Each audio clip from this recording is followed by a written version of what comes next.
साथियों और किसान भाइयों, मैं डॉक्टर तेवतिया हूँ और समझिए कि मैंने जो है वो एनिमल न्यूट्रिशन में मास्टर डिग्री की है 80s में।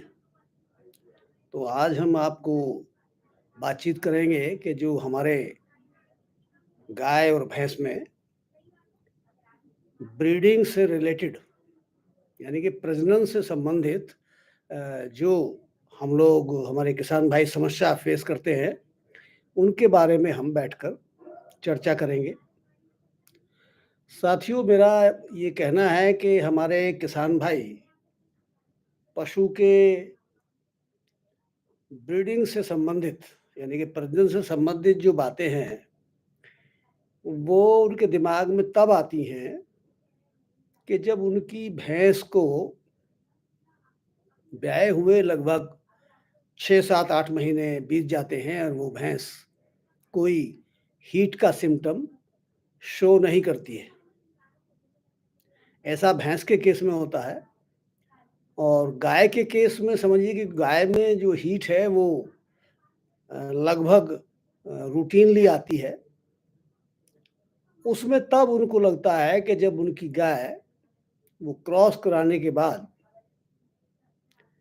वो कंसीव नहीं करती है, यानी कि गर्भधारण करने में दिक्कत होती है और समझिए कि एक बार गर्भधारण के लिए 5, 6, 7 बार उसको एआई करानी पड़ती है, क्रॉस कराना पड़ता है।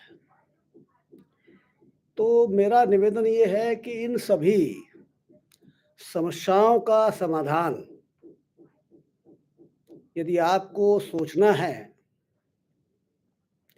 तो आपको उसी दिन से सोचना पड़ेगा जिस दिन आपके गाय, भैंस की यानी कि जिस दिन वो ब्याई है, जिस दिन डिलीवरी हुई है, उसी दिन से आपको इस बारे में चिंता करनी पड़ेगी। अब वो चिंता क्या करनी है? आप जानते हैं कि यदि पशु के ब्याने के बाद उसके गर्भाशय में, यूट्रस में कोई इन्फेक्शन हो जाता है, तो उसके गर्भधारण करने में काफ़ी देरी हो जाएगी और वो गर्भधारण उस इन्फेक्शन को दूर करने में दिक्कत होगी। अब इन्फेक्शन कैसे होते हैं? एक तो बड़ा स्पष्ट है कि उसको ब्याने में डिस्टोकिया हो गया या समझिए कि रिटेंशन ऑफ प्लेसेंटा, उसका जेर समय से नहीं डाली, या एक जो विशेष केस है वो ये भी हो सकता है कि भाई उसने 6 महीने की वो जब प्रेग्नेंट थी तो उसने वो लबारा फेंक दिया, यानी कि एबॉर्शन हो गया। तो ये 3 समस्याएँ ब्याने के समय आती हैं। दूसरी भी समस्याएँ हो सकती हैं, जैसे मान लिया उसको प्रोलैप्स होता था या ब्याने के बाद प्रोलैप्स हो गया और बाद में जो है वो वीकनेस आई और इन्फेक्शन कैच कर लिया। तो ये सारी समस्याएँ हैं जो बाद में उसको कंसीव करने में, हीट में आने में प्रॉब्लम करती हैं।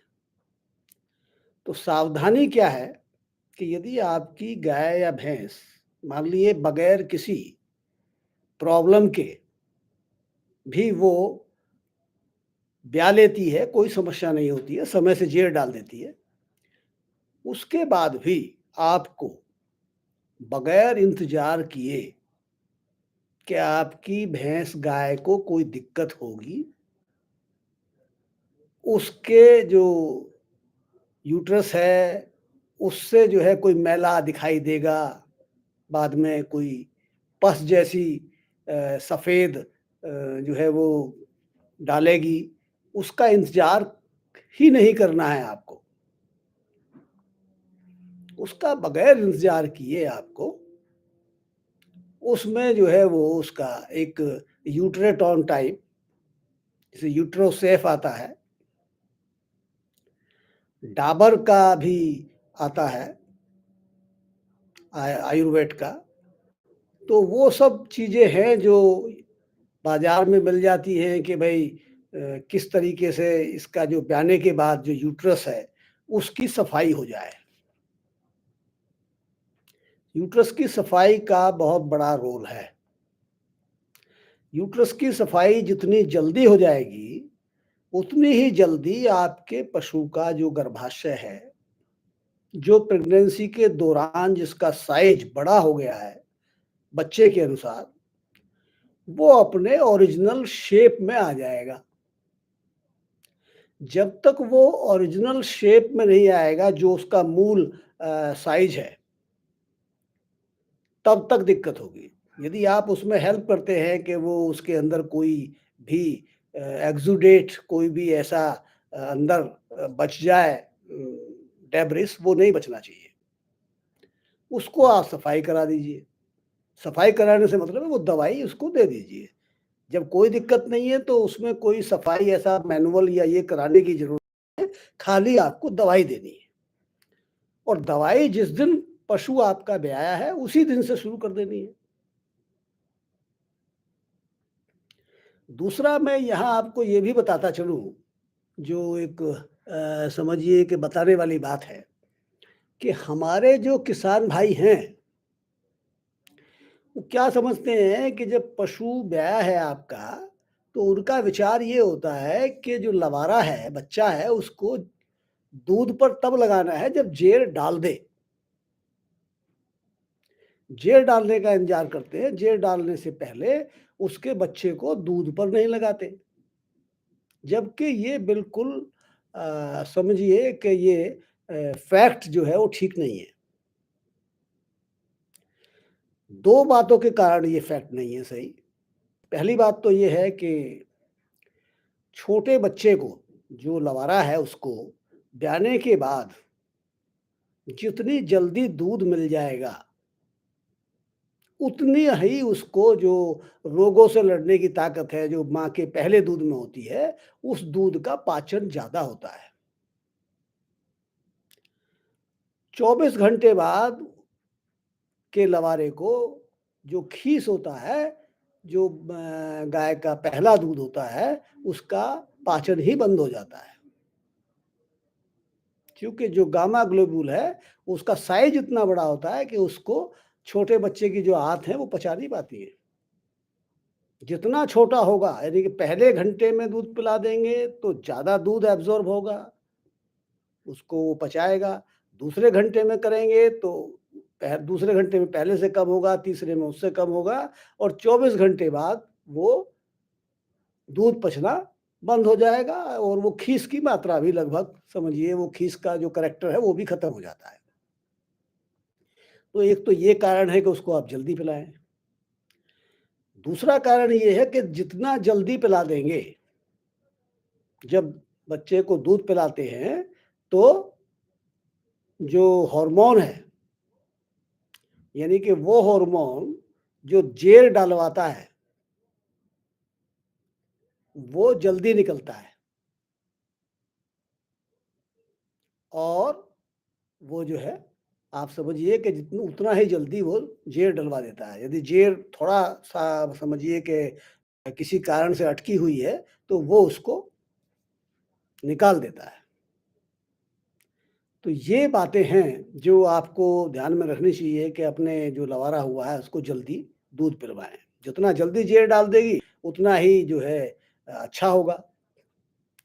अब आपने देखा कि एक तो चाहे पशु आपका बीमार हुआ है या नहीं हुआ है, पशु के गर्भाशय को साफ रखने के लिए वो यूट्रो सेफ है या कई दवाएँ इस नाम से आती हैं, अलग-अलग कंपनियों की अलग-अलग नाम हैं, तो वो दवाई अपना ज़रूर पिला दें 7-8 दिन। दूसरी बात ये है कि यदि मान लिया जेर अटक गई है, तो जो अटकी हुई जेर है, मान लिया 12 करीब समझिए कि 18 घंटे हो गए जेर नहीं डाली है, तो जेर की दवाई तो देते ही रहेंगे, लेकिन ध्यान ये रखना है आपको, जो बड़ी गलती कर देते हैं हमारे फार्मर भाई, कि उस जेर को लोकल किसी आदमी से पकड़ के, किसी जो डॉक्टर घूमते हैं एआई वर्कर या दूसरे डॉक्टर भी, उनसे वो उसको मैनुअली बाहर निकलवा देते हैं। तो मैनुअली उसको बाहर निकलवाने की कोशिश ना करें। मैनुअली बाहर निकालने में क्या होता है, जो हाथ से बाहर निकालते हैं वो इन्फेक्शन अंदर छोड़ ही देते हैं, और जितनी जल्दी आप उसको बाहर खिंचवाने की कोशिश करेंगे, तो प्लेसेंटा के कोटिलिडन्स हैं, जो समझिए कि मेम्ब्रेन में लगे हुए हैं, वो फंसे रहते हैं, और यदि 2-3 दिन बाद हो जाए तो फिर वो लूज हो जाते हैं। तो आपको करना क्या है कि 2-3 दिन दवाई रखवानी है।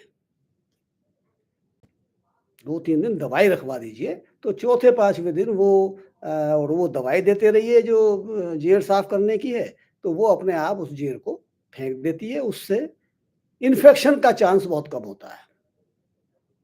आपने देखा होगा कि जो हाथ से जेर निकाली हुई है, उस केस में अधिकतर बाद में पस पड़ जाता है, और एक बड़ा पैसा खर्च करने के बाद भी आपका पशु वो पूरे दूध पर नहीं आता, या समझिए कि उसका इन्फेक्शन जाता ही नहीं है।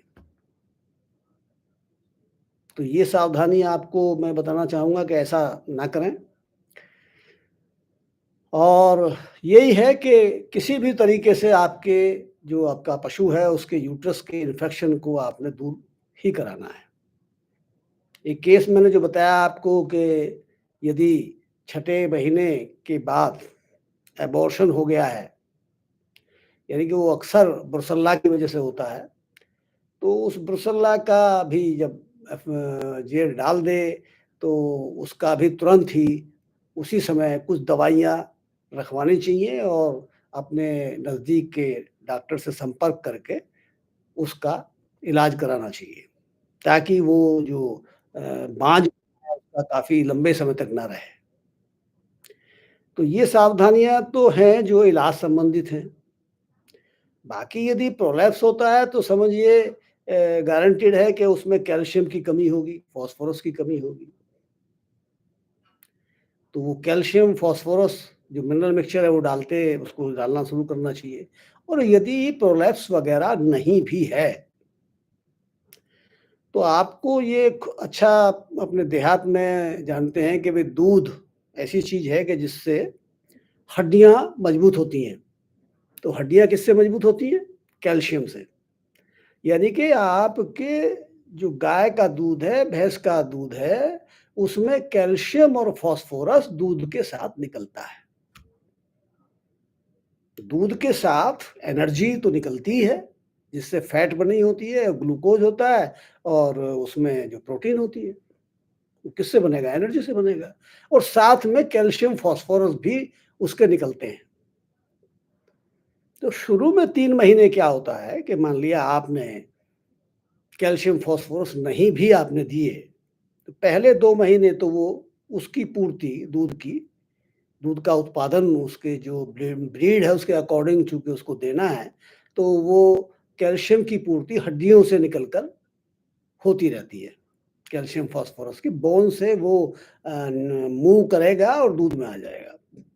लेकिन एक सीमा के बाद फिर प्रकृति का विधान है कि वो उसके बोन से निकालना बंद कर देता है, और दूध का उत्पादन उसी के अकॉर्डिंग कम हो जाता है। जितना कैल्शियम कम हो जाएगा, उतना ही दूध कम हो जाएगा।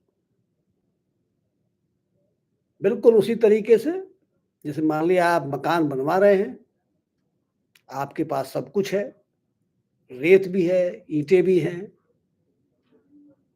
और सरिया भी है, लेकिन सीमेंट नहीं है। तो जब सीमेंट खत्म हो जाएगा तब बाकी चीज़ें क्या होगा, पड़ी रह जाएँगी, लेकिन आपका मकान बनना बंद हो जाएगा। इसलिए सारी चीज़ों की ज़रूरत होती है दूध बढ़ने के लिए। आप ये नहीं कह सकते कि साहब यदि मेरी एक चीज़ कमी पड़ गई है, तो बाकी चीज़ तो दे रहा हूँ मैं, क्यों नहीं दूध बन रहा? तो मेरे ख़्याल से अब आप इस उदाहरण से कुछ बात समझ गए होंगे। अधिकतर किसान समझने लगे हैं कि मिनरल मिक्सचर डालना शुरू से ही बहुत ज़रूरी है।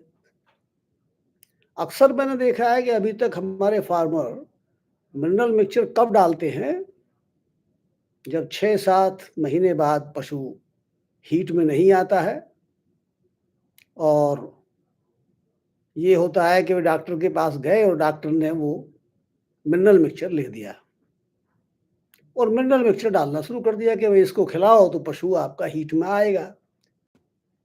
तो जब पशु हीट में आ जाता है, तब ये वो समझते हैं किसान भाई कि अब उद्देश्य पूरा हो गया, अब मिनरल मिक्सचर बंद कर दो। क्योंकि मिनरल मिक्सचर की कीमत उनको ऐसा लगती है कि जैसे ये बेजा खर्च हो रही है। वो 40 रुपए किलो का बिनोले की खल ले आएंगे, सोया छिलका ले आएंगे, चोकर ले आएंगे, लेकिन कभी भी हमारे फार्मर जब रात आते हैं कभी भी साथ में मिनरल मिक्सचर खरीद कर नहीं लेकर आते, जबकि मिनरल मिक्सचर की आवश्यकता उसी सब के बराबर है। यदि मिनरल मिक्सचर आप कम देते हैं, नहीं देते हैं, तो होता क्या है कि मिनरल मिक्सचर में क्या है, फास्फोरस है, आयोडीन है, कॉपर है, जिंक है, कोबाल्ट है, सल्फर है। ये सारी चीजें वो हैं कि जो उसके जो प्रजनन चक्र है, जो हीट साइकिल है, उसको एक्टिव रखते हैं, उसको एक्टिव रखते हैं। अब यदि एक्टिव नहीं रहेगा तो फिर साइकिल जो है, जिसकी हीट साइकिल है, वो इर्रेगुलर हो जाती है, नियमित नहीं रहती। और जबकि नियमितता क्या है कि हमारी गाय और भैंस वो हर 21 दिन बाद हीट में आनी चाहिए।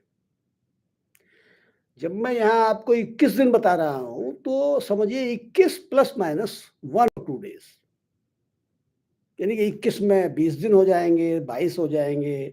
1, 2, 3 दिन उसको वॉच करना होता है।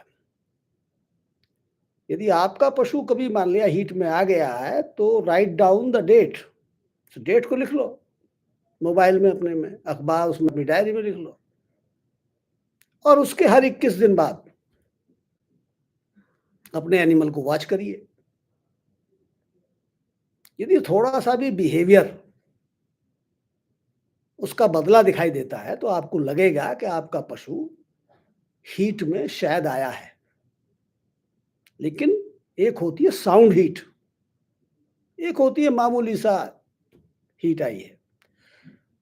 तो मामूली सी हीट भी ये डेफिशिएंसी के कारण आती है, जो न्यूट्रिशनल डेफिशिएंसी है। उसमें न्यूट्रिशनल डेफिशिएंसी में मिनरल मिक्सचर के साथ साथ पशु का जो एनर्जी लेवल है, मान लिया आपका पशु ने दूध देना शुरू किया तो पहले 2-3 महीने में दूध का उत्पादन अच्छा होता है। जब दूध का उत्पादन अच्छा होता है तो आपके जो दुधारू पशु होते हैं उनका वजन काफी तेजी से कम होता है। क्यों कम होता है? क्योंकि आप उस पशु को जितना दूध में एनर्जी जो निकाल रहे हैं उतना उसको खिला नहीं रहे हैं। यदि आप उतना ही खिलाएंगे, यदि जितना निकल रहा है उतना ही डाल देंगे तो वजन कम क्यों होगा?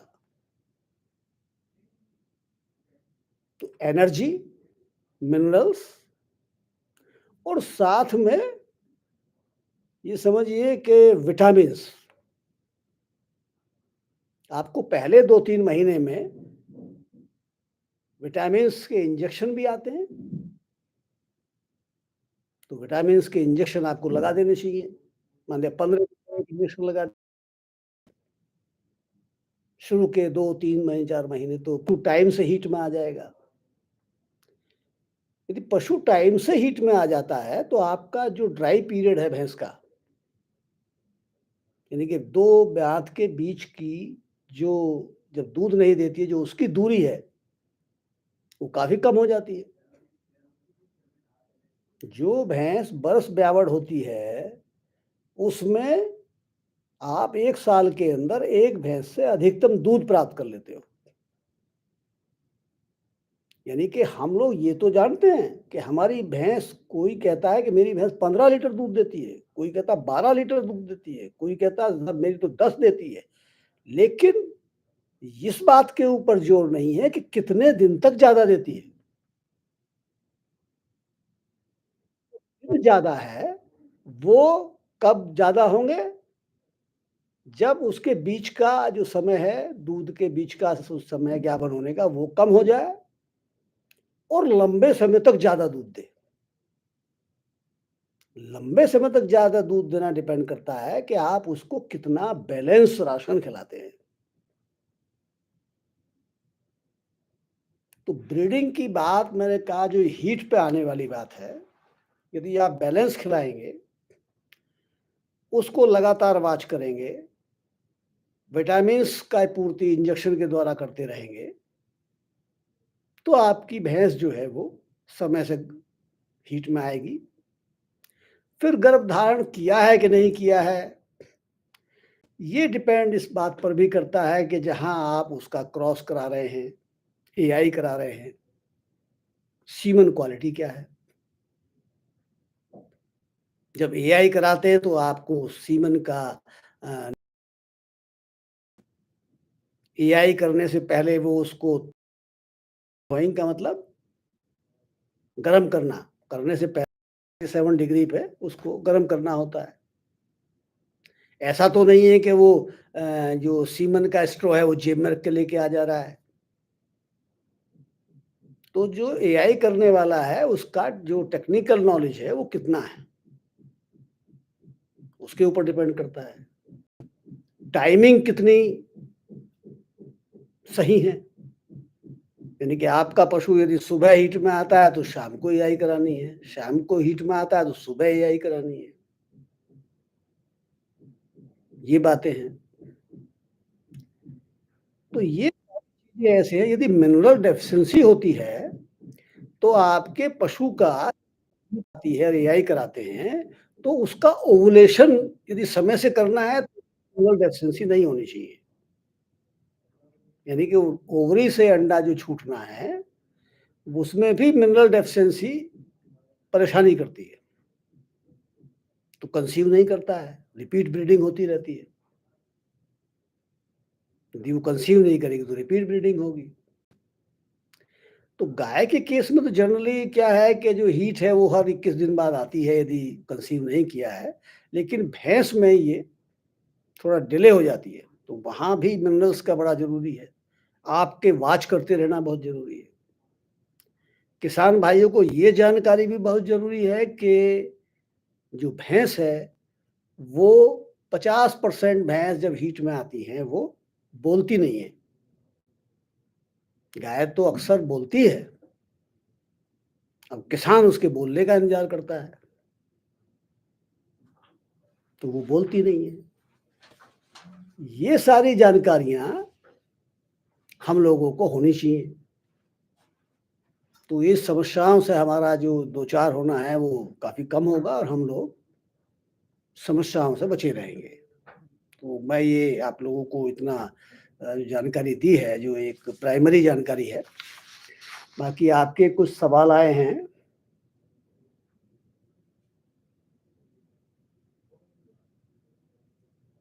इन्होंने दिया है कि हेलो सर, पशु को सही ब्यांत में लाने के लिए कौन-सा आहार देना चाहिए? पशु को सही जो है वो ब्यांत में लाने के लिए जो इन्होंने सवाल पूछा है, एक किसान भाई ने सवाल पूछा है जो मेरे पास आया है कि उसको कुछ सवाल आ रहे हैं इधर, वो मुझको दूर से दिखाई नहीं दे रहे हैं कि आया है ये। तो आहार जो है देना चाहिए, जो ब्याने के बाद जैसे एनर्जी लॉस ज़्यादा होता है, तो उसको हाई एनर्जी राशन दें ब्याने के बाद। हाई एनर्जी राशन का मतलब है अपने रातम में आप 40% अनाज ज़रूर दें, 30% खली है, 30-35% चोकर है और मिनरल मिक्सचर साथ में ज़रूर रहे। यदि आपका पशु मान लिया बहुत ज़्यादा दूध देता है, उतना वो खा नहीं सकता, तो उसको बाईपास फैट ले आएँ और 100 ग्राम डेली दे दें। बाईपास फैट जो है वो एक समझिए डेंस एक एनर्जी का सोर्स है। हरा चारा ज़रूर दें उसको। 15-20 किलो तो हरा चारा होना ही चाहिए, 20 किलो। तब आप दे रहे हैं, जिसमें अनाज में सबसे अच्छा अनाज मक्का है। उसके बाद मक्का के बाद जो नंबर आता है वो समझिए ज्वार का है, ज्वार के बाद जौ है, गेहूँ है। कोई भी एक अनाज दे सकते हैं, 2 चाहे आप 2 मिला के दे सकते हैं, यदि 2 आपके पास उपलब्ध है। लेकिन उसका प्रतिशत टोटल का 100 किलो यदि आप रात में बनाते हैं तो 40 किलो अनाज होना चाहिए और 30-35 किलो आप उसका खली रखें, 15-20% चोकर रखें। मिनरल मिक्सचर उसमें 100 किलो में 2 किलो ज़रूर होना चाहिए। और सबसे बड़ी बात है कि उनका मिक्सिंग बिल्कुल सही होना चाहिए। यानी कि ये सारी चीज़ें जब एक पशु को आप दे रहे हैं, मान लिया आपने 100 किलो मिला के रख लिया, मिनरल मिक्सचर उसके एक कोने में पड़ा है, चोकर छन के अलग चला गया, सरसों की खल अलग है, तो हर पशु का जब आप घोल के तैयार करेंगे, तो उसको घोल के तैयार करें बाकायदा और मिनरल मिक्सचर उसमें हर भैंस के सामने नाप के डालें। तभी तो आप ये मतलब प्रूव करेंगे कि साहब मैंने हर भैंस को दिया है। यदि एक घोल के छोड़ दिया और एक भैंस को मिला, दूसरी को नहीं मिला, तो फिर तो जिसने ज़्यादा खा लिया उसका तो गोबर में निकल गया और जिसको नहीं मिला उसको कमी रह गई। तो ये छोटी-छोटी सावधानियाँ डेयरी फार्म में बड़ी इम्पोर्टेंट होती हैं और इन सब से यदि आपको मुक्ति पानी है, तो अच्छी क्वालिटी का गोली वाला पशु आहार हम लोग भी बनाते हैं। मेरा पशु 360 15,000 अभी हम बनाने जा रहे हैं एक सुपर जो बहुत ही अच्छा फीड होगा। तो वहाँ क्या है कि मिक्सिंग प्लांट में बहुत ज़्यादा होती है अच्छी क्वालिटी की। आप किसी पैलेट को 5 किलो को 2 किलो को ले लो उसमें वो सारे तत्व होंगे। ऐसा नहीं है कि एक को मिल जाएगा दूसरे को नहीं मिलेगा। मिक्सिंग उतना ही इम्पोर्टेंट है जितना उसको क्वांटिटी। फिर आपको वही मिक्सिंग चारे में करनी है।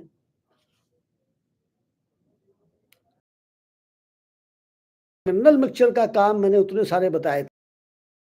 बहुत बड़ा काम है कि पशु के जो पाचन में है जो पाचन होता है आपके चारे का, भूसे का और जो र्यूमन के जीवाणु करते हैं, उन जीवाणुओं को भी मिनरल्स की आवश्यकता होती है।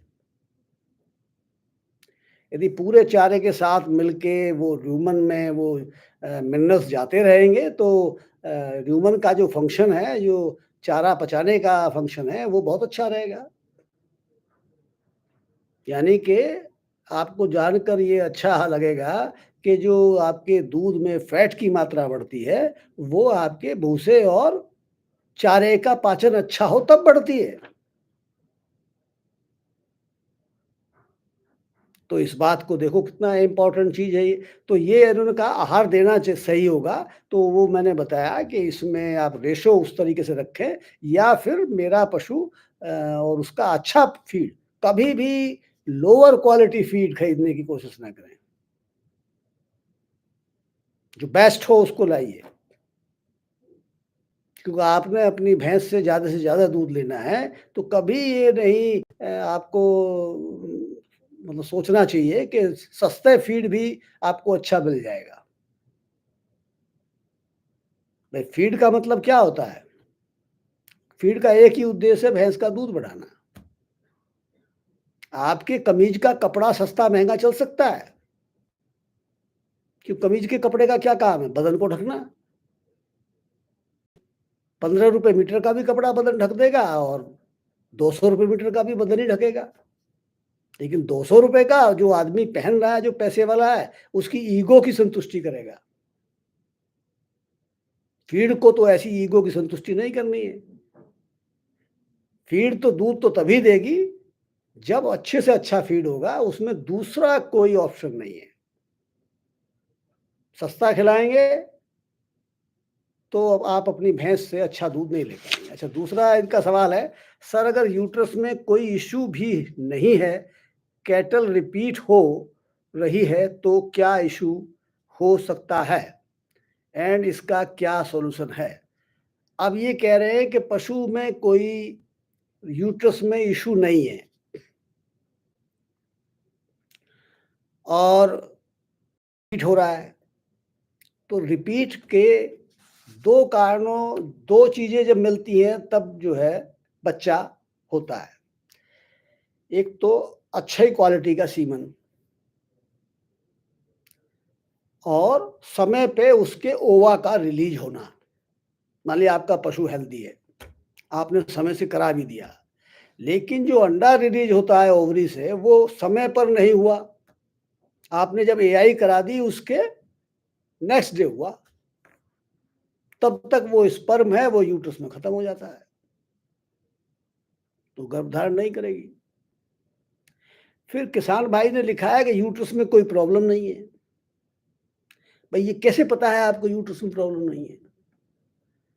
यूट्रस में प्रॉब्लम के कोई ऐसा तो है नहीं कि बाजा बजता हो, ढोल बजते हो। यूट्रस में कई तरीके के इन्फेक्शन होते हैं जिनमें कोई ऐसा सिम्टम नहीं आता कि साहब सिम्टम है। तो कोशिश करिए जब आपका पशु हीट है तो पहले उसमें दवाई रखवा दीजिए, तब उसको 1-2 उसमें दवाई रखवाइए, या जब हीट में आई है तभी 2 दिन लगातार, फिर उसको 1-2 हीट छोड़ के तब कराइए। तो ये जो कई बार हमारे किसान भाई क्रॉस करा देते हैं अगल-बगल से, और पहले तो बहुत हुआ करता था कि हर छठे महीने पशु प्रेग्नेंट रहा, अबॉर्शन हो गया, तो वो क्या होता है कि वो सांड से इन्फेक्शन जाता रहता है। सांड को भैंस से लग जाता है जो इन्फेक्टेड होती है, और फिर वो सबको छोड़ता रहता है और हर भैंस छठे महीने में अबॉर्शन करती रहती है। किसान समझता है कि भैंस का पैर ऊपर-नीचे चला गया है, तो वो एक धोखा रहता है। तो इसमें तो यही करना है आपको कि पहले उसके यूट्रस का ट्रीटमेंट कराइए। जो है जब वो आई है उसमें समझिए कि क्रॉस कराया है, तब उसमें सावधानी ये रखनी है कि कई बार लोग कहते हैं कि साहब इसका ओवा रिलीज हो जाएगा, उसको इंजेक्शन लगा देते हैं प्रोजेस्टेरोन का, विज्ञापन रुक जाएगी। जिस दिन क्रॉस हुई है, उस दिन वो प्रोजेस्टेरोन बिल्कुल नहीं लगवाना है। क्योंकि जो ओवा रिलीज होता है, वो हायर कंसंट्रेशन ऑफ एस्ट्रोजन से होता है। जब पीक आता है एस्ट्रोजन का, तब उसको वो रिलीज करता है, ओवुलेशन होता है। आपने उसको लगा दिया प्रोजेस्टेरोन। हाँ, जब क्रॉस हो जाए उसके छठे 7वें दिन या 11वें दिन उसको लगवा सकते हैं। समझे भाई? अच्छा सर, अगर पहली ब्यात के बाद पशु को दोबारा ब्याने में लंबा समय लगे, तो क्या किया जाए? जितने जो सवाल हैं ये सब एक ही गलती के चारों तरफ घूमते हैं। गलती क्या है कि हमने बैलेंस राशन नहीं दिया, उसको पूरी एनर्जी नहीं दी, पशु को दूध देते हुए उसको कमज़ोर होने दिया और मिनरल मिक्सचर नहीं दिया। यदि आप अपने पशु को बिल्कुल मशीनरी की तरह से यूज़ करना चाहते हैं कि वो हर साल ब्याए, पहले क्या था, जंगल में वो चुग के आती थी, कोई खर्चा नहीं था, कोई लोड नहीं था, जब ब्याह ले तो अच्छा है, 2-4 महीने 6 महीने बाद में ब्याएगी तो कोई दिक्कत नहीं है, लेकिन अब ऐसा नहीं है। अब उसकी आप एफिशिएंसी चाहते हैं तो आपको एफिशिएंट होना पड़ेगा। आपको जानकार होना पड़ेगा, तब आपका पशु दोबारा समय से गाभिन होगा। फिर यह गाय या भैंस बार-बार हीट में आ रही है लेकिन गर्भ नहीं ठहर रहा है, इसका क्या हो सकता है? यही सवाल हैं सब। कुछ इस तरफ से पूछे जाते हैं, कुछ इस तरफ से पूछे जाते हैं। बार-बार यदि वो हो रही है, हीट में नहीं आ रही है, तो शर्त या उसके यूट्रस में इन्फेक्शन है। उसकी सफाई, उसका कायदे से इलाज कराइए। जब तक यूट्रस का बेड, जो एंडोमेट्रियम है, उस यूट्रस का एटमॉस्फेयर हेल्दी नहीं होगा, यानी कि जब पशु को क्रॉस कराते हैं तो इस सीमन को कहाँ छोड़ता है? औस के पास। और ऊपर से जब ओवा आता है, वो आता है फैलो, यानी कि पूरा गर्भाशय उसको दौड़कर पार करना होता है। वो दौड़कर तभी पार करेगा जब रास्ते में कोई बाधा ना आए और उसके अंदर जो दौड़ने का, स्पर्म के दौड़ने का जो रास्ता है वो सुगम होना चाहिए, बिल्कुल बढ़िया। कोई इन्फेक्शन नहीं होना चाहिए, कोई उसके अंदर डेब्रिस नहीं होना चाहिए। और सबसे पहली बात है कि पशु शांत होना चाहिए। हमारे यहाँ क्या करते हैं, जब पशु को एआई कराने ले जाते हैं, वो करते हैं तो नहीं, यदि उसको कंट्रोल वो हो रही है तो उसको 2 डंडे मार दिए। पशु जितना डंडे मारने से चिंता करेगा, मेंटल डिस्टर्बेंस होगा, वो भी एक डिस्टर्बेंस है। रिपीट ब्रीडिंग की समस्या को रोकने के लिए किसान क्या उपाय अपना सकते हैं? रिपीट ब्रीडिंग की समस्या को बड़ा सीधा सच्चा उपाय है कि मिनरल मिक्सचर को लगातार दीजिए। आपकी भैंस दूध दे रही है तो, नहीं दे रही है तो, बस उसकी मात्रा कम ज़्यादा कर सकते हैं। दूध 10 किलो है तो 70-80 ग्राम डेली दे दें। 10 से ऊपर है तो 100 ग्राम दें। दूध बाद में कम हो जाए तो उसकी मात्रा थोड़ी कम कर दें। जब भैंस आपकी दूध नहीं दे रही है तो 40-50 ग्राम देते रहें। 40-50 ग्राम मिनरल मिक्सचर यदि आप देते रहेंगे तो आपकी भैंस को कभी प्रोलैप्स नहीं होगा, यानी कि वो फूल नहीं दिखाएगी। फूल वही भैंस दिखाती है अक्सर जो ज़्यादा दूध देती है। ठीक है भाई? क्या पोषण की कमी भी रिपीट ब्रीडिंग का कारण बनती है? ये किसान भाई जो कह रहे हैं वो बिल्कुल सही है। वही कमी है। 2 ही कमी है, पोषण है या इन्फेक्शन है। दोनों को जो है डॉक्टर उसको ठीक करेगा। तीसरा है, गर्भ ठहरने के लिए कृत्रिम गर्भाधान नेचुरल मीटिंग में कौन सा तरीका ज़्यादा प्रभावी है? आप एआई कराइए। जो एआई का मैकेनिकल है, टेक्निकल आदमी है, वो जानकार हो, जो सीमन की क्वालिटी है वो अच्छी हो, उससे उसका थोड़ा-सा इंटरव्यू ले लें उसका भाई। सीमन का स्ट्रॉ है उसको देख लें कब का बना हुआ है, उसमें एलन-2 है कि नहीं है। तो वो सारी चीज़ें, नेचुरल मीटिंग में क्या होता है कि कई बीमारियाँ लग जाती हैं। सबसे भयंकर तो ब्रुसेल्ला ही है। यदि ब्रुसेल्ला आपके फार्म पे एक बार आ गया, एक भैंस को हो गया, तो समझिए कि उसको रोकना एक बड़ी समस्या है। तो आप करिए उसको, ठीक है? ये क्या है सर, लास्ट में बोल देना।